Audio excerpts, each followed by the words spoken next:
رسول الکریم اما بعد فاعوذ باللہ من الشیطان الرجیم بسم اللہ الرحمن الرحیم۔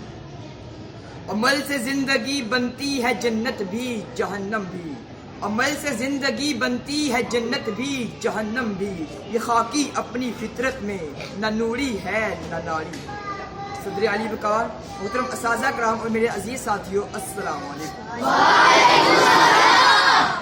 آج مجھے جس عظیم شخصیت کو اسلامی عقیدت پیش کرنے کا موقع ملا ہے وہ ہے علامہ محمد اقبال رحمۃ اللہ علیہ۔ صاحب صدر علامہ اقبال وہ دانائے راز تھے کہ جنہوں نے ملت اسلامیہ کے ترے مدعا میں آزادی حیات اور عزم و عمل کی نئی روح پھونک دی۔ اقبال بزم ہستی کا انتخاب تھے، آپ عظیم مرد مومن تھے اور قدرت ان جیسے عظیم انسانوں کو طریق ساز کاموں کے لیے ہی تخلیق کیا کرتی ہے۔ بڑے صغیر میں چاروں طرف غلامی کے اندھیرے چھائے ہوئے تھے، فرزندان اسلام غفلت کی نیند سو رہے تھے۔ ایسے میں اس عالم اقبال کی آواز آزادی کا ترانہ بن کر گونجی، آپ کا پیغام قدرت کا انعام بن گیا۔ اسی احساس کے ساتھ آپ فرماتے ہیں، ایک ولولہ تازہ دیا میں نے دلوں کو، ایک ولولہ تازہ دیا میں نے دلوں کو، لاہور سے تاب خاک بخارا و سمرقند۔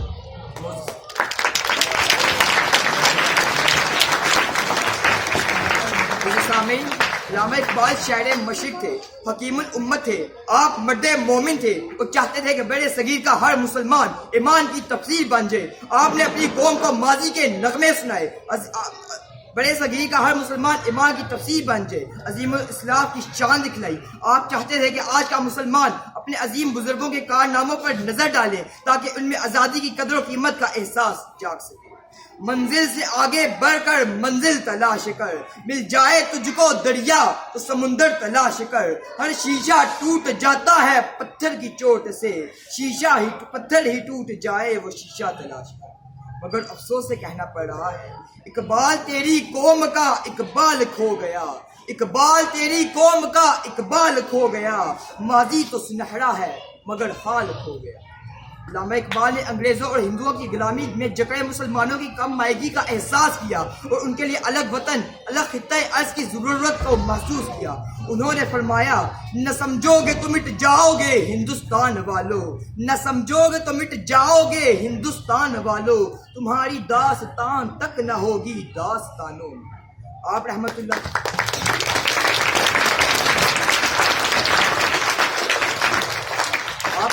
علیہ نے الگ وطن کے حصول کے لیے محمد علی جناح جیسے عظیم رہنما کی قیادت میں ایک انقلاب برپا کر دیا۔ قائد اعظم نے اقبال کی اسی فکر اور تصور کو نشان منزل بنا کر مسلمانوں کے لیے الگ ریاست کا حصول کا مارکا سر انجام دیا۔ عزیز ساتھیوں، اس حقیقت سے انکار ممکن نہیں کہ اگر مسلمانوں کا اقبال کی قیادت مسجسر نہ ہوتی تو مسلمانوں میں الگ وطن کی سوچ بھی پیدا نہ ہوتی۔ علامہ اقبال اپنے نظریات کو عملی جامہ پہچانے کے لیے کبھی بھی متزلزل نہ ہوئے اور چٹان کی طرح ڈٹے رہے۔ آپ کو نوجوانوں سے بہت امیدیں تھیں، وہ چاہتے تھے کہ اس ملک کے جوان خوددار ہوں، علم و عمل کا شوق اور جذبہ رکھتے ہوں اور ایسے محنتی ہوں کہ ان کی منزل ستاروں سے بھی آگے ہو۔ وہ چاہتے تھے کہ اس ملک کا بچہ اور جوان ہاتھ پھیلا پھیلا کر یہ دعائیں مانگے کہ لب پہ آتی ہے دعا بن کے تمنا میری، زندگی شمع کی صورت کو خدایا میرے اللہ ہر برائی سے بچانا مجھ کو، نیک جو راہ ہے اسی راہ پہ چلانا مجھ کو۔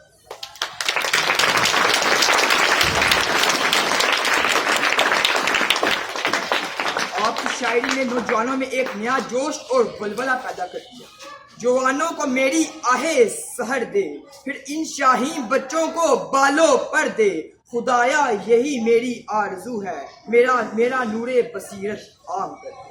میرے عزیز دوستو، ہم نے پاکستان میں بڑی محنت اور بے شمار قربانیوں کے بعد حاصل کیا۔ اب اس کی حفاظت کرنا، اس کو اقبال کے خواب کی عملی تعبیر بنانا ہماری ذمہ داری ہے۔ اس لیے آج کے دن ہمیں علامہ اقبال سے عہد کرتے ہیں کہ ہم اپنے ملک کی ترقی اور خوشحالی کے لیے خوب محنت کر کے ان کے خواب کو سچ کرنے کی پوری کوشش کریں گے انشاءاللہ۔ نہیں ہے نا امید اقبال اپنی کشتے ویراں سے، نہیں ہے نا امید اقبال اپنی کشتے ویراں سے، ذرا نم ہو تو یہ مٹی بڑی زرخیز ہے ساتھی۔ شکریہ۔